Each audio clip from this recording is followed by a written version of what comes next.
Chapter 1. Hey, Lizzie, wait up! Elizabeth Wakefield turned to see her twin sister racing across the lawn in front of Sweet Valley Middle School, her long blonde ponytail streaming behind her. "How come you didn't wait for me?" Jessica asked. "We always walk home together." "I don't know, Jess. I'm in a hurry." Elizabeth glanced back at the girls Jessica had been talking to. She never had much to say to them. They always acted as if they were stars, and all the people around them were the audience. But try and tell that to Jessica. "Lizzie," asked Jessica, "are you mad at me?" Elizabeth grinned at her sister. "Me? Mad? I mean, what for?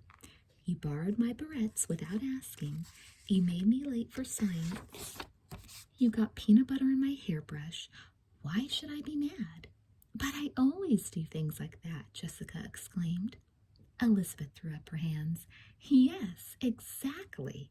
Then she started to laugh. "It's hard to stay mad at you. It's not any of those things, really. I just get bored around those girls and I have tons of homework, that's all." "Plus, you have to help me with my math," Jessica added. "Yes, Your Highness," Elizabeth sighed. It would be a tight squeeze, finishing all her stuff and coaching Jessica, too. But she hated to say no to her sister. The girls started down the tree-lined street toward home. "Did you see Lois Waller in gym class today?" Jessica asked. She was practically oozing out of her leotard. Fat everywhere. They shouldn't let a tub like her take ballet. "Jessica," Elizabeth said, "she can't help it if she's fat." "She can too," Jessica insisted. "She could lose some weight, and she can help looking so ugly. I mean, she doesn't have to wear those baggy dresses and let her hair hang in her face." "Jessica," Elizabeth groaned. "Well, she was ruining art class," complained Jessica. "Ballet is supposed to be beautiful and graceful, and she was crashing around like a rhinoceros. It's tough on the kids with real talent." "Like Ms. Jessica Wakefield," Elizabeth teased. "Absolutely. I know I'm better than the other kids. Maybe I'll be a famous ballerina someday. I'm going to practice a whole lot." "Jessica," Elizabeth said suddenly, "I have great news." "Don't tell me we're finally getting our own phone." Elizabeth laughed. "Even better. Mr. Bowman is going to let us start a newspaper just for the 6th grade. I asked him today, and he put me in charge. You could write a gossip column or something. Caroline Pierce would be better at that. She knows every drop of gossip practically before it happens. She even knows about the 7th and 8th graders. How about fashion or TV?" Jessica just looked bored and shook her head no. "You mean you don't want to write for it?" Elizabeth was shocked. She and Jessica always did things together. They dressed alike, they shared a room, they watched the same programs on TV, they went shopping together, they were best friends. "I just don't think I'll have time, that's all," Jessica said casually. Elizabeth tried not to feel disappointed, but it would feel awfully strange to do something so important without Jessica involved. "Well, I think the paper will be great," she said, "but I know you're busy." "Okay, big sister." Elizabeth smiled. It was one of their favorite jokes. She was only 4 minutes older than Jessica, but that still made her the big sister. Besides, she was the one in charge. She had to remind Jessica to do practically everything, plus help her with her math and pick up after her. Where would Jessica be without her? The girls reached their corner, turned down the driveway to their big split-level house, and let themselves in through the kitchen door. Usually they were the first ones home. Both their parents had jobs. Their mother worked part-time at Sweet Valley Design, and their father headed a busy law practice. Their older brother, Stephen, was a freshman at Sweet Valley High. Sometimes he stayed after school for basketball practice, but just at that moment he came in, slamming the kitchen door behind him and throwing his knapsack on the floor. "What's wrong with you?" asked Jessica, as Stephen rummaged angrily through the refrigerator. "None of your business," he snapped. Elizabeth and Jessica rolled their eyes. Practically from the first day Stephen started high school, he'd been a royal pain. The twins sat down at the kitchen table with a package of Oreo cookies, while Stephen slumped down in a chair with a giant slice of cake. Cute outfits, he said, smirking as he looked from one sister to the other. What's the matter with them? Elizabeth wanted to know. Nothing, Stephen said, if you like having double vision. Don't you think you're a little old to be dressing the same? No, Jessica said. No wonder nobody can tell you apart. They can't too, Jessica said, but Elizabeth kept quiet. Kids at school were always staring at her and saying, Jessica? Elizabeth looked across the table at Jessica. It was like looking into a mirror. She saw her own blonde hair pulled back into a ponytail, her blue-green eyes and long lashes, and even the dimple in her left cheek. She also saw the same white blouse and red sweater vest, and she knew that under the table were the denim skirt and white knee socks and running shoes she was wearing. But so what? Dressing alike was part of the fun of being twins. It would take a detective to know which one of you was which, mumbled Stephen, his mouth full of cake. Okay, we get the point, said Elizabeth, but we like dressing alike. We're the only identical twins at Sweet Valley Middle School. Stephen started to say something else, but the phone rang, and he and Jessica both dashed for it, knocking over their chairs. Jessica got there first. Hello? Elizabeth could hear her say breathlessly. Oh, hi. Jessica cradled the phone against her ear and walked into the dining room, stretching the cord as far as it would go. That was Leela Fowler, Jessica announced, strolling back into the kitchen. She sounded as though she'd been talking to a member of the royal family. Who cares? Stephen said. Then he got up and sauntered out of the kitchen. Elizabeth knew all about Leela Fowler. She had the biggest wardrobe in Sweet Valley. Her father was rich and bought her everything she wanted. Jessica had been spending a lot of time with her lately, although Elizabeth couldn't understand why. She's in the Unicorn Club, Jessica told her sister. What's that? Elizabeth asked. Did Leela's father buy her a unicorn? This is nothing to joke about, Jessica declared in a superior tone. It's called the Unicorn Club because unicorns are beautiful and special and everyone likes them. Just like the girls in the club. Hardly any sixth graders get to join, but Leela's in and Ellen Reitman too. They're so lucky. Of course, Janet Howell is Leela's cousin. And who's Janet Howell? Elizabeth asked. Jessica sighed. Don't you know anything? Janet Howell is only the prettiest, most important girl in 8th grade. She's the president of the club. Elizabeth leaned forward. Listen, if you're really so up on everything, she said seriously, you ought to write for the newspaper. No, Jessica said. And please don't ask me again, Lizzie. Sorry. Elizabeth changed the subject. Let's go start our homework, okay? You go ahead, Jessica told her. I want to practice ballet. Her blue-green eyes began to sparkle, especially those curtsies ballerinas make at the end when everyone applauds and throws flowers. Jessica darted out of the kitchen, leaving a trail of Oreo crumbs across the table. Typical Jessica, Elizabeth thought. Elizabeth got a sponge and quickly wiped the table.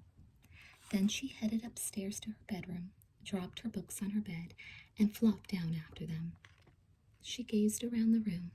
It was pretty, Elizabeth thought, but maybe a little babyish. The wallpaper was white with pink flowers. The rug was pink, and she and Jessica each had a white spread and pink pillows on their beds. Pink and white, pink and white. Elizabeth didn't even like pink very much. It was Jessica who chose it, and Jessica's side of the room was an unbelievable mess. Sweaters, tissues, socks, chewing gum wrappers, jewelry. Junk was spilling out everywhere. Elizabeth wasn't sure how her twin would be able to unearth her bed that night. With a sigh, Elizabeth settled down at her desk and launched into her homework. She kept on going until just before dinner time, when her mother called her down to set the table. Jessica had to be ordered up from the basement to help make the salad. She kept complaining that ballet was a lot more important than food, and then disappeared again. She came to dinner still dressed in her leotard. What's this? Mr. Wakefield asked. Oh, Daddy, exclaimed Jessica.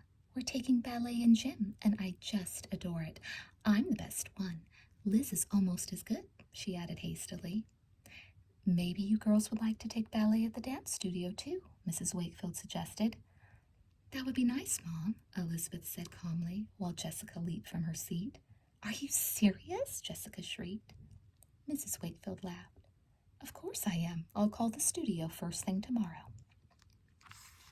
Over dessert, Elizabeth told her parents and Stephen about getting permission to start a newspaper. And you know what? It will be the first sixth-grade newspaper ever, she finished. Oh, honey, we're really proud of you, her mother said. Tomorrow I'm going to ask Amy Sutton and Julie Porter to be on it, Elizabeth exclaimed. I can't wait. Jessica made a face. All you need is Winston Egbert and you can call it the nerd paper, she said. I mean, honestly, Amy Sutton does her homework at recess and she wears such boring clothes, and Julie... Jessica, you are really unbelievable. Amy and Julie are a lot smarter and more interesting than the snobby girls you think are so great. And what gives you the right to say that? You don't even want to be on the paper, Elizabeth exclaimed. There was a surprised silence. I am much too busy, Jessica said in her most haughty voice. Well, Tweedledum and Tweedledee actually have separate interests, Stephen said, smirking. Or anyway, one of them does. I have plenty of things on my mind, too, Jessica declared. You'll see. Elizabeth had a feeling Jessica was telling the truth. There was something on her mind, and it had nothing whatsoever to do with her twin sister. Somehow, for no good reason, that really bothered her. Elizabeth climbed into bed that night feeling very tired, but she couldn't fall asleep. She still couldn't believe that Jessica would rather spend time with snobby, boring girls like Leila Fowler. Well, she could only hope that Jessica would change her mind. After all, they were twins, and no matter what Stephen or anybody else said, twins belonged together. Chapter 2. The next morning, Elizabeth decided she wouldn't say a single word to Jessica about the newspaper. She'd just talk to Amy and Julie and get it started. Then, when the paper turned out to be really great, Jessica would be thrilled to be in on it. Jessica seemed to be in just as much of a hurry to get to school as Elizabeth was. After a quick breakfast, the twins picked up identical blue book bags and dashed out the kitchen door. Let's take the shortcut past the Mercandy house, Elizabeth said. Maybe I'll be able to catch Julie and Amy before class. By the time they reached school, the grounds were already crawling with kids. Sweet Valley Middle School was much bigger than elementary school. It sprawled out in every direction on acres of lush green lawn. The twins loved it there, although finding a friend before homeroom was a definite challenge. Hi, Blondie, a voice suddenly called. Both girls spun around. Bruce Patman was strolling past them with a big grin on his face. He was a really cute 7th grader from one of the richest families in town. Unfortunately, he thought he was the most important person in the world, and he often acted like a bully and a jerk, at least in Elizabeth's opinion. This was a perfect example. Bruce thought it was hilarious to call them both Blondie. He said it was much easier than trying to tell them apart. Some of the other kids had even started doing it too. Elizabeth could just imagine what Stephen would say if he ever found out. I wish he'd stop that, Elizabeth muttered. Then she noticed that Jessica was paying no attention. She was smiling and staring dreamily after Bruce, as though he were a rock star or something. Elizabeth, she whispered, I think Bruce likes me. Mom says boys only tease the girls they like. Elizabeth was dumbfounded. I thought you hated boys, she exclaimed. All summer long you kept saying how gross they were. That was ages ago, Jessica said airily. Suddenly she started jumping up and down and waving. There they are, she cried. Leila Fowler and Ellen Reitman were sitting on the school steps waving back. I've got to talk to them, she told Elizabeth, and darted across the lawn. Elizabeth took 2 steps after Jessica and stopped in her tracks. She'd almost forgotten the newspaper. It was very easy to get swept along by Jessica Wakefield, but not this time. She had other things on her mind. Elizabeth hurried off to find Julie and Amy. She felt as though she had covered every inch of the school when suddenly she saw them, just as the homeroom bell started to ring. Oh, Elizabeth cried, I've got something exciting to tell you, and there's no time. Amy's eyes lit up. Let's meet for lunch, she said. Elizabeth hesitated. She and Jessica usually sat together in the cafeteria, but she decided Amy and Julie could join them. With a little luck, Jessica might decide she liked them. At lunchtime, Elizabeth and Jessica dashed to the cafeteria and grabbed their usual table. They were just about to sit down when they both gasped, "Oh, I forgot!" They looked at each other. "Leela and Ellen asked me to sit with them today," Jessica explained. "I guess you could come along if you really wanted to, but—" Her voice trailed off. "I wanted to talk to Amy and Julie anyway," Elizabeth said quickly. "See you," she called as she watched her blonde twin disappear through the crowded cafeteria. It was weird, Elizabeth thought. She would a million times rather talk to Amy and Julie than sit with those other girls, but she still felt as though she were losing out on something. "Elizabeth, here you are," Julie said breathlessly. Amy was at her side. "We stood in that lunch line forever."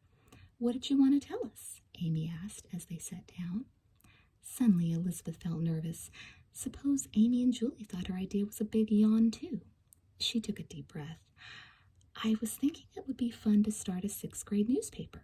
It's okay with Mr. Bowman. I thought we could have interviews and stories about class events." Julie's eyes were sparkling.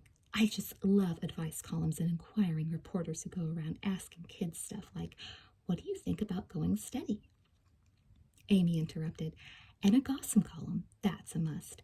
And sports and movie reviews and a poetry corner.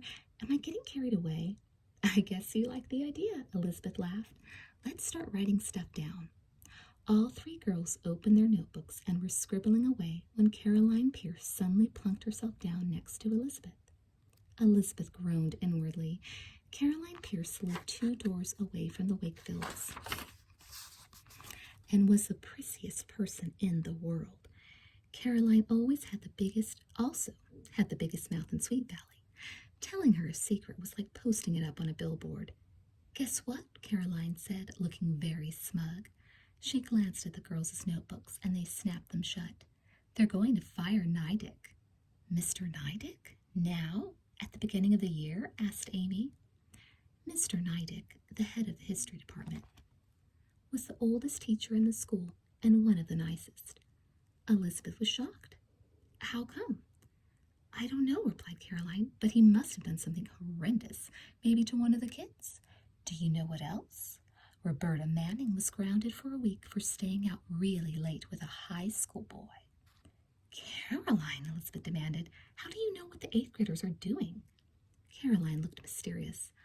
"I hear things," she said. She stood up. "See you." "Gosh," Julie said breathlessly, "a high school boy."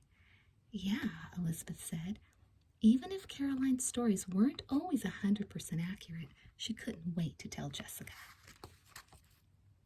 On the other side of the cafeteria, Jessica was sitting with Ellen, Leila, Janet Howell, and 3 7th graders, Kimberly Haver, Betsy Gordon, and Mary Giacchio. Jessica had never been more excited in her life. She felt as though an enormous spotlight were shining on the table.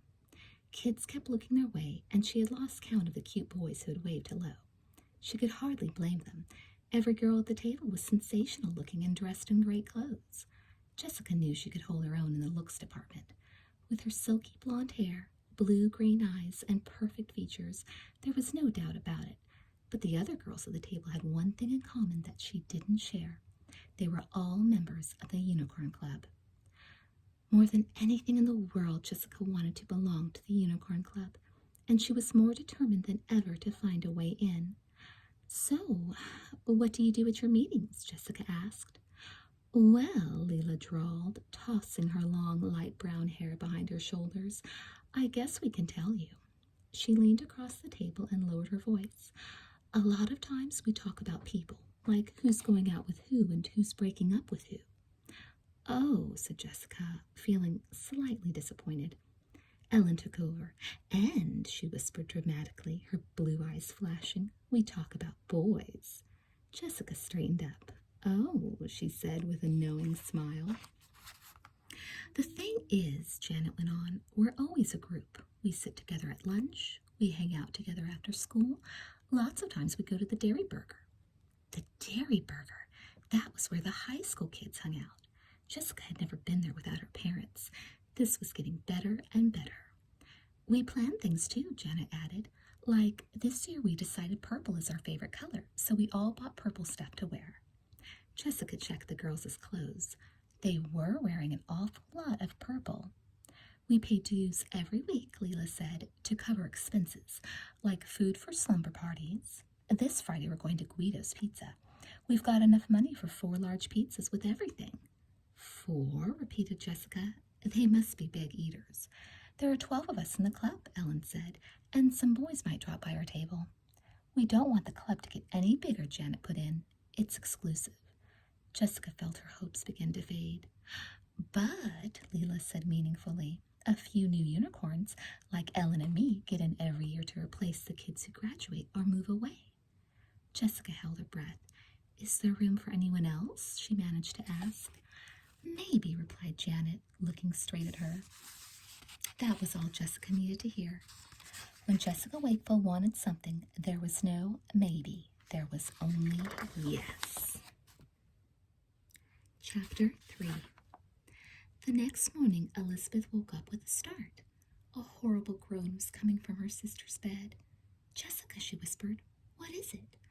Oh, Jessica moaned, I didn't finish half my homework. All that rotten math. Lizzie, I've just got to copy yours. Jessica, Mrs. Weiler would kill us if she found out, and I don't want to get in any trouble. I'll help you with the problems during homeroom, okay? Jessica made a face. All right, Miss Perfect. She struggled out of bed and stood in front of the closet. You know, she told Elizabeth, we don't own nearly enough purple. Why don't we have more purple clothes? Elizabeth shrugged. Because we don't want to look like grapes? Jessica giggled. She finally picked out jeans, a white turtleneck, and her lavender sweater. Elizabeth quickly pulled on the same outfit. Lizzie, Jessica asked a minute later, I can't find my sneakers. Have you seen them? Elizabeth shook her head. Can I borrow yours then? Elizabeth was just sliding her feet into her new sneakers. I've worn my sneakers only twice, she explained, and they look so good with my jeans. Can't you wear something else? How about your Docksiders? Elizabeth, no one wears Docksiders anymore. Please let me borrow your sneakers, just this once. Oh, all right, Elizabeth sighed. Try to keep them clean, though, and while we're on the subject, why don't we clean out this place after school? She nodded toward Jessica's side of the room. Bruce Patman could be under that mess and you wouldn't know it. I wish, Jessica giggled. Okay, let's. And thanks. Boy, what would I do without you? I don't know, Elizabeth said seriously. On the way to school, Elizabeth suddenly remembered Caroline Pierce and her stories. Hey, she exclaimed, you know what Caroline told me yesterday? They're going to fire Mr. Neidick. You're kidding me. He's been around forever. No, honest. You know what else? Roberta Manning was grounded for staying out late with a high school boy. I know, Jessica said disdainfully. She got kicked out of the Unicorn Club for that. For that? Elizabeth was amazed. I bet half the girls in the club were dying to go out with a high school boy. That was probably just the last straw, Jessica said, as though she were telling a major secret. She and Janet weren't getting along very well. Besides, I heard this boy kept putting the unicorns down. Elizabeth didn't answer. No matter what they talked about lately, the conversation always seemed to get around to the unicorns. Jessica seemed to think it was the world's most fascinating topic, but if Elizabeth heard one more word about them, she was going to scream. They were about 5 minutes from school. Only one other thing might hold Jessica's attention that long. She switched the subject to ballet. That did the trick. Jessica chattered away about how much she loved to dance and how good she was, right up and into homeroom. After classes, Elizabeth went to her usual spot on the lawn to wait for Jessica. She was actually looking forward to cleaning the bedroom when they got home, even if the mess wasn't hers. The room wouldn't look like a junkyard for a change, plus she'd have the whole afternoon with Jessica. But where was she? The school grounds were emptying out. Jessica was usually late, but this was ridiculous. Finally, the truth hit her. Jessica was not going to show up. She had been waiting for almost a half hour, and Jessica hadn't even cared enough to let her know she wasn't coming. She didn't know who made her feel worse, herself for waiting forever like a wimp, or Jessica for having no consideration at all. Elizabeth picked up her book bag and headed for home. Jessica, meanwhile, was strolling with Leela Fowler toward the Dairy Burger. She had seen Leela after the last class of the day, and Leela had invited her to have a milkshake with some of the unicorns. As soon as Jessica heard that, she had forgotten everything else, including her sister. When they reached the Dairy Burger, Leela led her to a table where Kimberly Haver and Ellen Reitman were sitting with Janet Howell. As soon as they saw her, the girls looked at one another and grinned as though they knew a huge secret. Jessica's heart began to pound. Even before their order came, Janet said in a serious tone, "Jessica, we wanted to meet you here for a very important reason." Jessica's heart increased its pace. "Yes," she said breathlessly. "We have room for 2 more girls in the Unicorn Club," Janet went on. "We ask only very special people, you know, girls who can keep up the image of the club. And," she paused dramatically, "we think you're unicorn material." Jessica's heart was really racing now. "Do you know about the pledge tasks?" Janet asked. "Pledge tasks?" Jessica asked. "They're our initiation. After we see how you do your pledge tasks, we vote on whether to let you into the club." Jessica sat up a little straighter. "What do you want me to do?" "Well," said Leela, "you have 3 tasks. First, you have to hide Mrs. Arnett's lesson plan book at the beginning of social studies and get it back into her bag by the end of class, without her seeing you." "The Hairnet's lesson plan book?" Jessica gasped. "She can't do anything without that. It's practically glued to her hands." Mrs. Arnett had been at the school almost as long as Mr. Neidick, and every day, without fail, she carefully arranged her hair in a net. Her lesson plan book was like her security blanket. Jessica thought of something else. "Hey," she squealed, "she never lets anybody out of their seats." "That's right," Leela grinned at Jessica. "Second, you have to stand outside the girls' room between classes and tell at least 3 girls that the bathroom floor is flooded, so they're supposed to use the boys' room. And you actually have to get 3 girls to go into the boys' room." "Oh no," shrieked Jessica. "And last, you have to come to school one day looking so different from Elizabeth that no one would know you're twins." "How am I going to do that? Plastic surgery?" "We didn't say it would be easy," Leela answered. "Now remember, the pledge tasks are top secret. You can't tell anyone why you're doing them, not a soul, and that includes your sister." Jessica thought of something. "So Elizabeth can't tell me her tasks either?" "Elizabeth?" Janet looked dumbfounded. "What do you mean?" "Well, you said 2 new members. She's going to be the other one, isn't she?" "The other new member," Janet said, "is Tamara Chase. That 8th grader had just moved here. We weren't planning to ask Elizabeth. She's nice and all, but she's not right for the unicorns." Jessica felt shocked. She wanted to stick up for her sister, but what could she say? She and Elizabeth were different, very different. It was hard to see Elizabeth fitting in with the unicorns. Janet definitely had a point. The only problem was Elizabeth. She might not see it that way at all. Jessica really didn't want to hurt her sister's feelings, but there was no way she would turn down the chance to join the most fantastic club in school. She'd been dreaming of it ever since she first heard of the unicorns. Well, thought Jessica, she had promised to do her pledge task without Elizabeth finding out. Suppose she just didn't say anything at all about the Unicorn Club, not even that she had been asked to join? Then she could still become a member, and Elizabeth's feelings wouldn't be hurt, or at least not right away. Later, when she was in, Jessica would probably think of a way to tell her and fix everything. That's it, Jessica thought. I'll just keep the whole thing a secret. But it wasn't going to be easy. Not at all. How was she going to keep her own twin sister from finding out the best thing that had ever happened to her? Chapter 4. "Jessica, where were you today?" Elizabeth demanded as soon as her sister set foot in the house. Jessica clapped her hand over her mouth. "Oh, I forgot. I was with Leela Fowler," she said quickly. "I ran into her after school and she asked me to go for a snack." This was all true. "I waited for you for ages. Don't you remember? We were going to clean our room, meaning your half. You could have told me." "I know. I'm truly sorry. It just popped out of my head. Look." Jessica was in a hurry to change the subject. "I bought us these purple belts today." She pulled a package from her book bag. "We can wear them tomorrow. See?" She held the belts up. "We'll look terrific." Elizabeth felt her anger fade away. Jessica hadn't really forgotten her completely,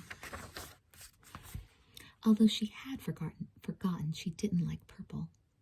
That was nice of you, Jess. I guess you can't help being a scatterbrain. Although, she couldn't help adding, you could try to remember these things. Next time I'll tie a million strings around my fingers, promise. Hey, did you finish cleaning the room? Elizabeth could not believe her sister. Are you kidding?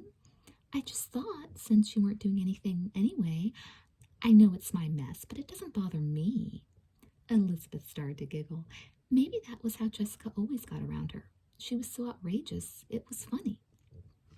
I did not touch one candy wrapper, Elizabeth said, but I'll clean up with you now. Great, but first we've just got to see how the belts look with our white shirts, and there's a good movie on.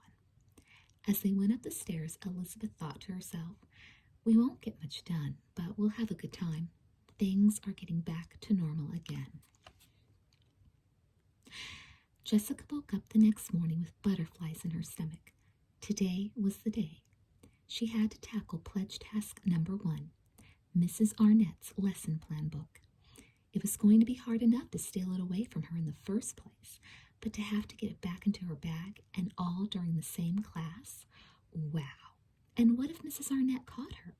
The hairnet might be wimpy, but she got tough over anything that even hinted of dishonesty. A breach of trust, she called it. Jessica could just see herself being dragged to the principal with Mrs. Arnett screaming, "Expel the thief!" But this kind of thinking would get her nowhere.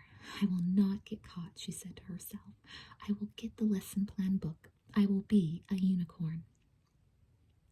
When she got to school, Leela and Ellen were waiting for her. Are you ready? Leela asked. As ready as I'll ever be. I've got a plan. Oh, I can't wait, cried Leela.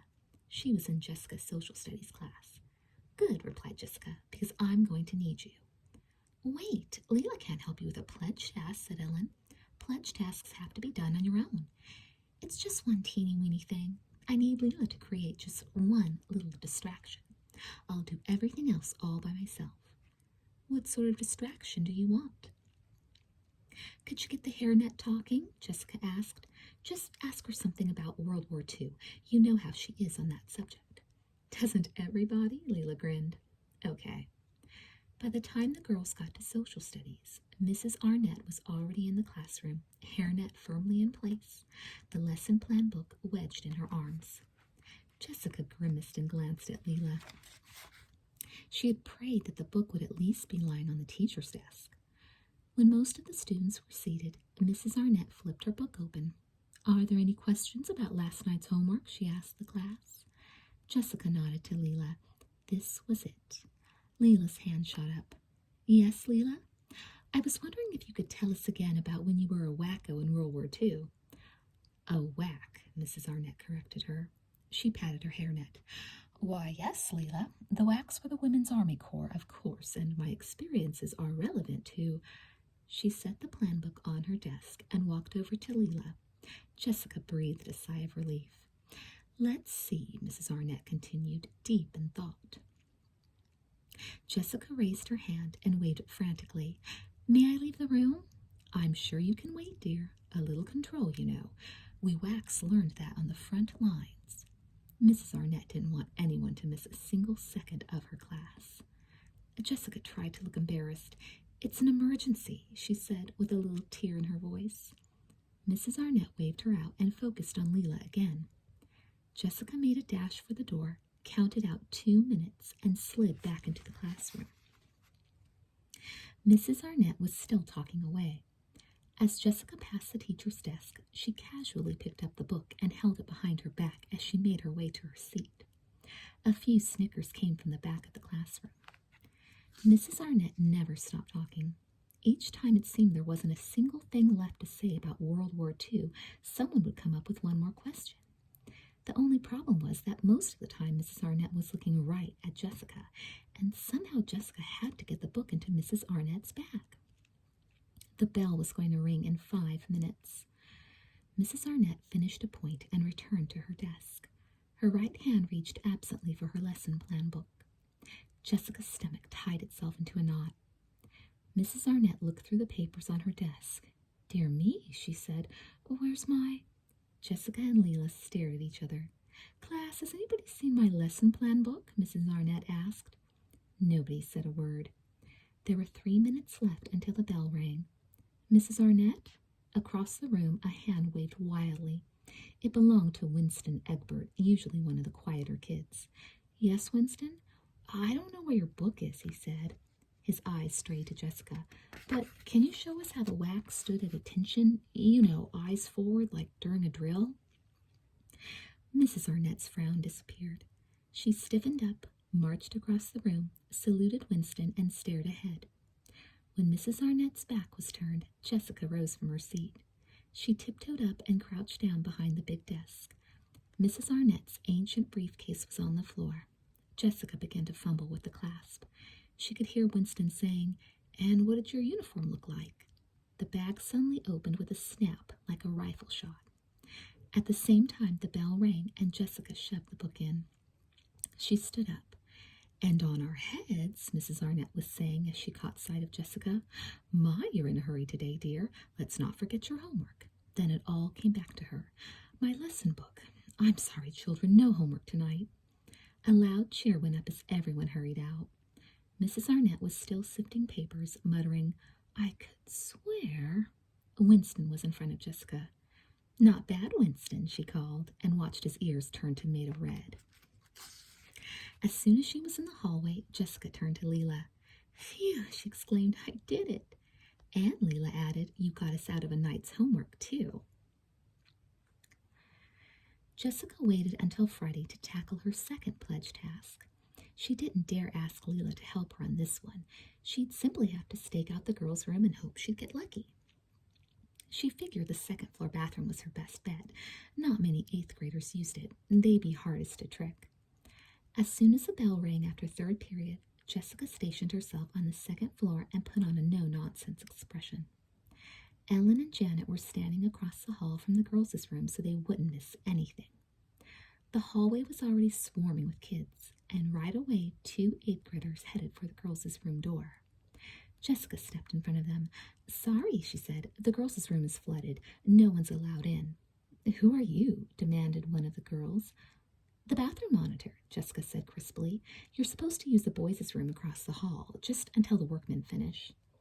The girls looked at each other. "Come on," said the other one, shrugging. "We'll go to the first floor." The first floor? Jessica's heart sank. She hadn't thought about the other girls' room. What if everyone remembered it? She'd be lost. The 8th graders were 3 feet away when Lois Waller stepped up. "You can't go in there." Jessica barred the way. "It's an absolute lake. The hairnet told me to keep everybody out while the workmen fix the leak." "Well, what am I supposed to do?" Lois puffed.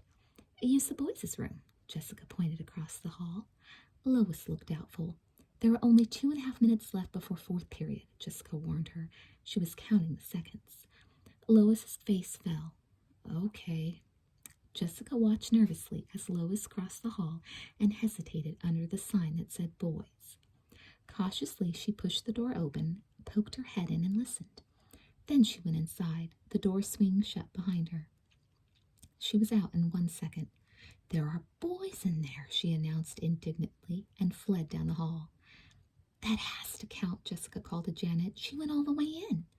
Janet was laughing so hard she couldn't answer, so Jessica knew she had scored. 1 down, 2 to go.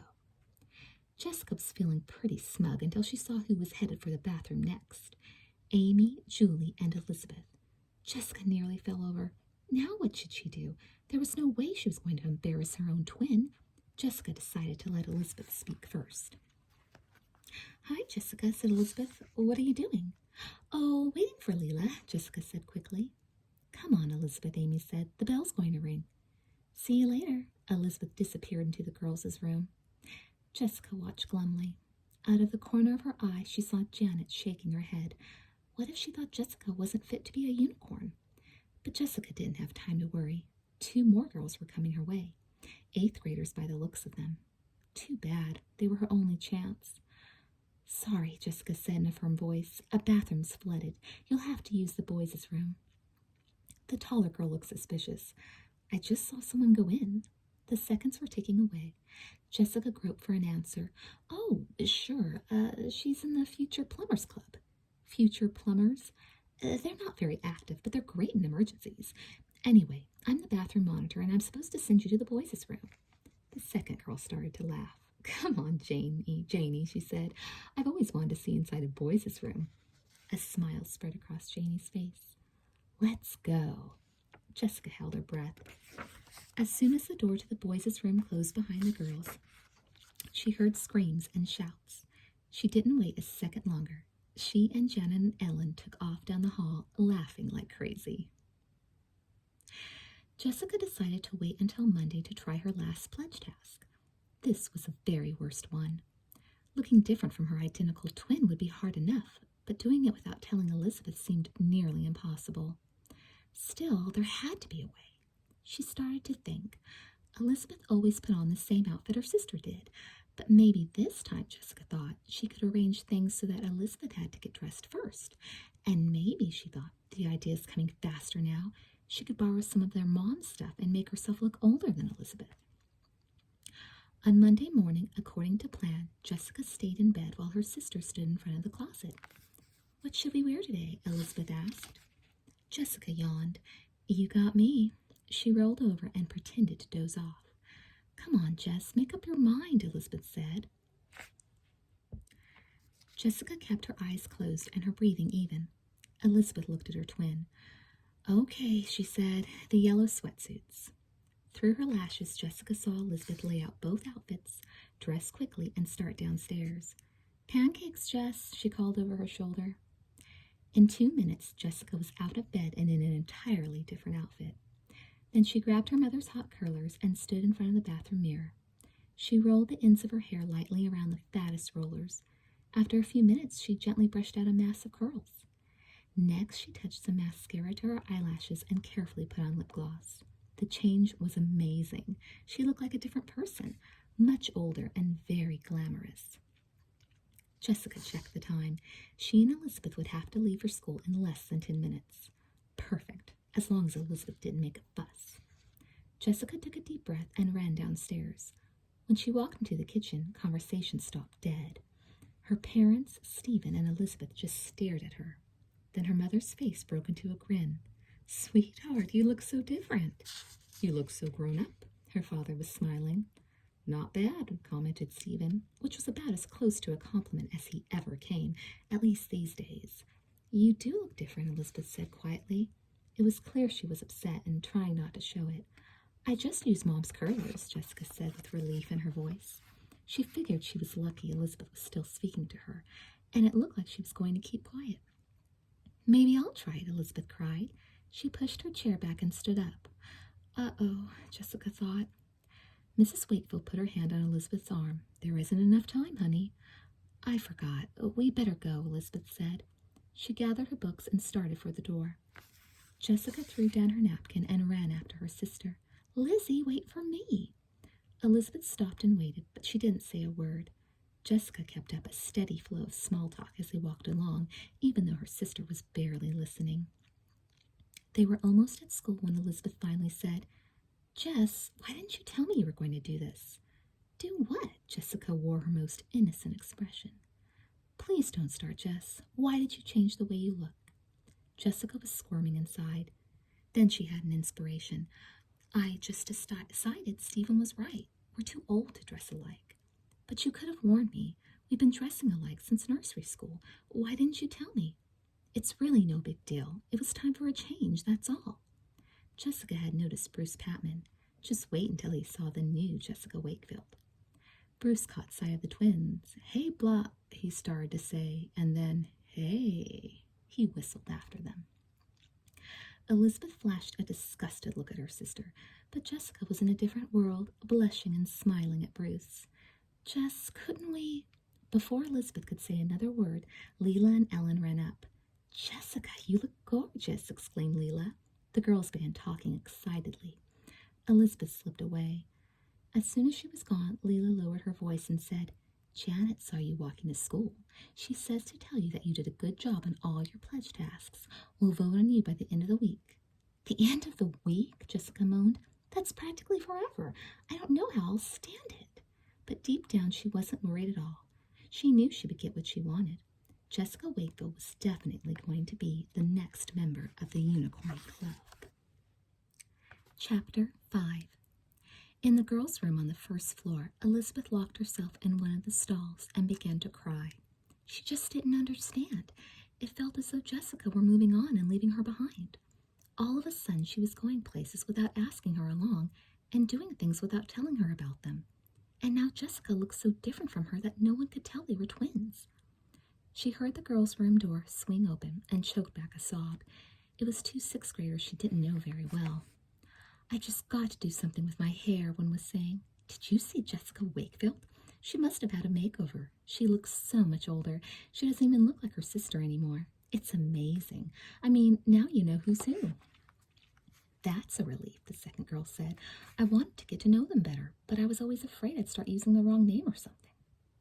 The door slammed and Elizabeth was alone again, but now she knew exactly what she wanted to do. She stood in front of the mirror. She undid her ponytail and let her hair fall free.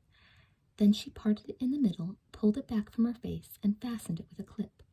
It was a hairstyle she loved and Jessica hated. She studied her reflection. She looked good, really good, like a new Elizabeth Wakefield. After a last look, she left, just as Lois Waller was coming in. Hey, Liz, Lois's eyes were wide. You should wear your hair like that all the time. Elizabeth smiled.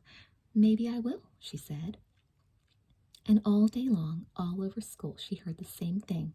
She looked great. Jessica looked great, and it was absolutely great that they had started wearing different clothes. There was only one no vote. Mrs. Arnett sighed. How sad it is that you and your sister aren't dressing alike. You used to look like two little dolls, she said. We probably did, Elizabeth thought. Ugh. At dinner that night, the family admired her new look, too. Now I have two sophisticated daughters, her father said. It's funny, Elizabeth said. I thought I would hate it, but I like looking different from Jess. I guess we won't be dressing alike anymore. Hallelujah, Stephen muttered, while Jessica gasped. Never, ever? Elizabeth had to smile. Maybe once in a while, she said. Oh, good, Jessica was relieved. I still love us being twins. It's fun to dress alike. Oh, girls, Mrs. Wakefield suddenly exclaimed, I've got good news. I called the dance studio and a beginner's ballet class is just starting. Tomorrow, in fact. It meets twice a week. Ballet, Stephen snorted. Big deal. But Jessica let out a shriek. Oh, Mom, thanks. Elizabeth was happy, too. Looking different from Jessica was one thing, but spending time away from each other would be something else entirely. She still wanted to be with her twin as much as she could. Now they could practice together, just as Elizabeth had hoped they would. The next afternoon, the twins walked to the dance studio together. I've been practicing so hard, Jessica exclaimed as she hurried Elizabeth along. And look, she held her dance bag open and pointed inside. A new leotard. Elizabeth pulled it out. Purple? What about your black one? Black is so boring, Jessica said. I borrowed purple leg warmers from Leela. Maybe I'll dye my slippers, too. I really want to stand out. Mom will kill you if you dye your shoes. Not if you don't tell her, Jessica said, and changed the subject. Guess what? I caught Bruce Patman looking at me today. I really think he likes me. I don't know what you see in him. He's a jerk, and he's always picking on people. He calls Lois the pig. The other day in the cafeteria, he stood up and shouted out everything Lois had in her lunch tray. All the kids were laughing at her. Well, it must have been pretty funny, Jessica said. She gets enough food to feed an army. But Jessica, Elizabeth said, that doesn't give Bruce the right to make fun of her in front of everybody. They had reached the dance studio. As they pushed open the heavy glass doors, Jessica whispered, I'm so excited. I just know it's going to be wonderful. The receptionist was sitting at a large, overflowing desk just inside the entrance. She smiled as soon as she saw them. Now, don't tell me you're the Wakefield twins. I'm Mrs. Hanley. She pulled out a clipboard and checked off their names. Go hurry and change and then go on into the studio. Most of the other girls are already inside. Madame Andre will be right with you. She waved toward the door. Jessica squeezed her sister's hand. Madame Andre, she's the head of the whole studio. Are we lucky? The dressing room was empty. We'd better get moving, Elizabeth said, aware that Jessica's window shopping along the way had made them late. Quickly she slipped into her black leotard, white tights, and black slippers. Pretty standard, she thought, as she watched Jessica pull her colorful leotard from her tote bag. Jessica was looking into the mirror and patting her hair, now back in its old ponytail. She had a little smile on her face. "I wonder," she murmured. She noticed Elizabeth in the mirror behind her. "Oh, Lizzie, you go ahead. It'll take me another minute to get ready. I want to look just right for Madame Andre." "Okay, slowpoke," Elizabeth smiled, "but hurry up. Class is going to start any second." "I'll be right there," Jessica waved her away. Elizabeth went into the studio. It was a huge room with mirrors lining 2 walls and the bar running along a third. About 13 other girls were waiting for Madame Andre. Elizabeth recognized just one of them, Sarah Thomas from her math class. They smiled at each other. "Attention!" A stern voice with a French accent boomed through the studio. Elizabeth whirled around. A tall woman with gray hair pulled back tightly into a bun was striding toward them. She held her head very high and she did not smile. "I am Madame Andre," she went on crisply. "Today we begin the study of ballet. I will demand hard work from you, but you will enjoy the dance." Madame Andre held a long stick in her hand, and she rapped the floor with it to emphasize her words. Elizabeth looked nervously toward the door to the dressing room. What on earth was keeping Jessica? Elizabeth was sure Madame Andre expected all her students to be on time, and Jessica really wanted to impress her. "Class, please face the front and sit on the floor while I call the roll. Alors, we begin." Madame Andre rapidly called out names from an alphabetical list in her hand, studying each face as the student raised her hand. Finally, she reached the W's. Jessica still hadn't appeared. "Elizabeth Wakefield?" she called. Elizabeth raised her hand. She was so nervous for Jessica she thought she would faint. "Jessica Wakefield? Here, I'm here." Jessica appeared at the door to the studio. Now Elizabeth was positive she was going to faint. She couldn't believe her eyes. Jessica was wearing the purple leotard and Leela's purple leg warmers, which were purple with pink hearts and yellow stripes.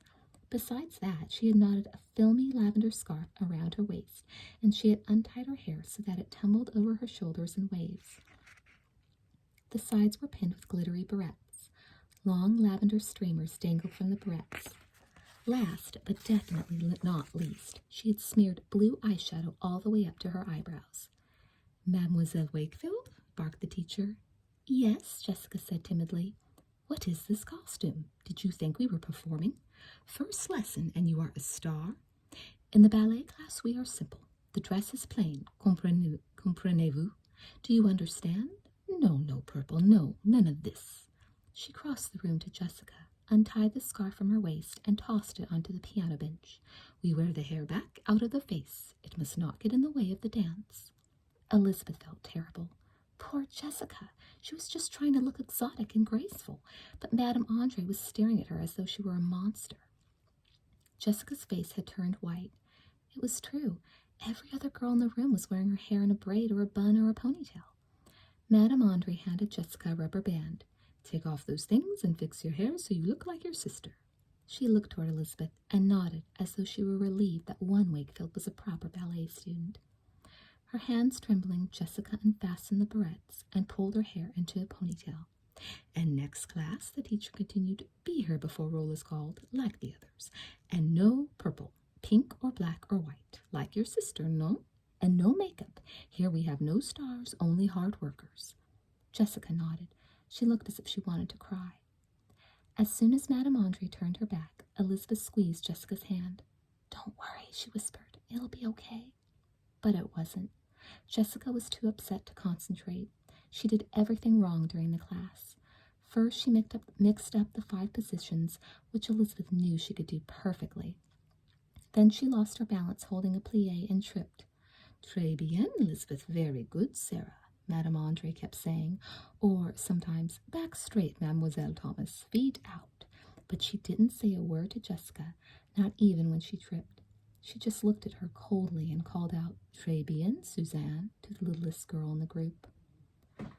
When the hour was over and Madame Andre finally dismissed the class, Jessica turned to Elizabeth with her eyes full of tears. "I really messed up," she said. "I ruined everything." They walked to the dressing room together. "I can do all that stuff better than anyone else. She just got me so nervous." "I know. Elizabeth put her arm around her sister. You'll do better next class. Madame Andre will forget all about today. Jessica sniffled. I hope so. But she was beginning to wish she had never come to the dance studio. She had a feeling ballet was going to be one huge mistake. Chapter 6. Elizabeth, why didn't you tell me? Caroline Pierce galloped across the cafeteria and practically tackled Elizabeth. Tell you what? Elizabeth was totally puzzled. About your sister. Elizabeth gave Caroline a blank look. And the unicorns. Jess is so lucky. Hardly anyone gets asked to join the unicorns. Join the unicorns? Elizabeth's stomach did a flip-flop. Caroline rattled on. I heard she did a great job on her pledge tasks. It's just too bad they didn't have room for you, too. Caroline's eyes were glued to Elizabeth's face. Elizabeth wasn't listening anymore. Yeah, she said.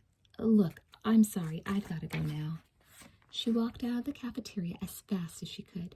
She felt as though someone had knocked the wind out of her. Jessica joining the unicorns? This had to be the biggest thing in Jessica's life, and she hadn't told her about it. Not a single word. Elizabeth's eyes filled with tears. Jessica would spend every free minute with the unicorns now, and Elizabeth would be on the outside.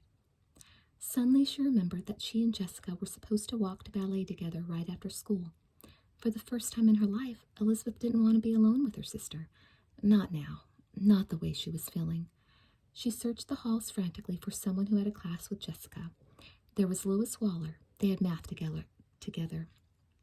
Lois, she called. Could you tell Jess I can't walk to ballet with her today? Lois looked thrilled at the chance to do the favor. Sure, she called back. Somehow Elizabeth dragged herself through the afternoon. She dreaded the thought of facing Jessica. She just couldn't stand to ask her about the unicorns, but somehow she had to. When she reached the dance studio, Jessica was already there. Here I am, Jessica said cheerfully. Miss Punctuality. Then she looked at her sister. Anything wrong? Elizabeth just shrugged and said, Not really. You look funny. You sure you're all right? Elizabeth nodded. Jessica decided this wasn't the time to worry about anything except ballet. She just had to make up for Tuesday's lesson and impress Madame Andre.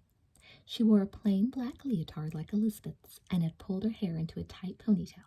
She thought she looked totally boring, but if that's what Madame Andre wanted, that was what Jessica Wakefield would give her. Jessica made sure she was the first one in the studio, and when Madame Andre strode in with her roll book and pointer, Jessica sat down before anyone else. She had positioned herself right in front so the teacher would see how perfect she looked. She waited for Madame Andre to mention the change or at least nod or something to show she noticed. But when she called Jessica's name, Madame Andre looked right through her. The entire hour was the same. It was all, Bon, Elizabeth, and Très bien, Elizabeth. But for Jessica, nothing at all. By the end of class, Jessica felt absolutely invisible. Boy, she said to Elizabeth in the dressing room, I just can't believe this. And after all the trouble I went to, wait until I tell the unicorns. Elizabeth burst into tears. Oh, Jessica, Elizabeth choked as she grabbed her clothes and ran out of the dance studio. Jessica stared after her. Suddenly she had the worst feeling. She just knew that Elizabeth had found out about the Unicorn Club. But it wasn't my fault, Jessica told herself. I had to keep everything secret. And after all, I didn't try to upset Lizzie. It just happened.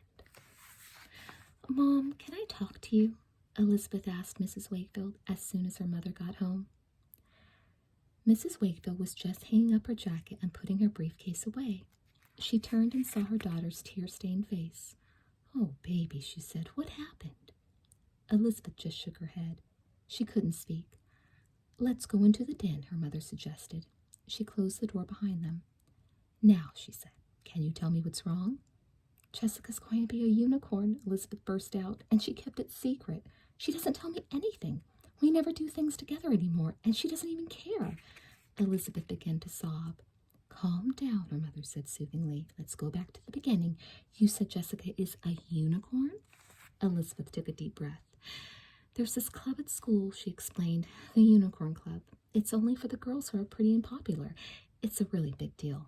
Only a few sixth graders get asked to join. Is it something you'd like? What does the club do? Her mother asked. I don't know, Elizabeth sniffed. Talk about boys, I think. Boys in clothes.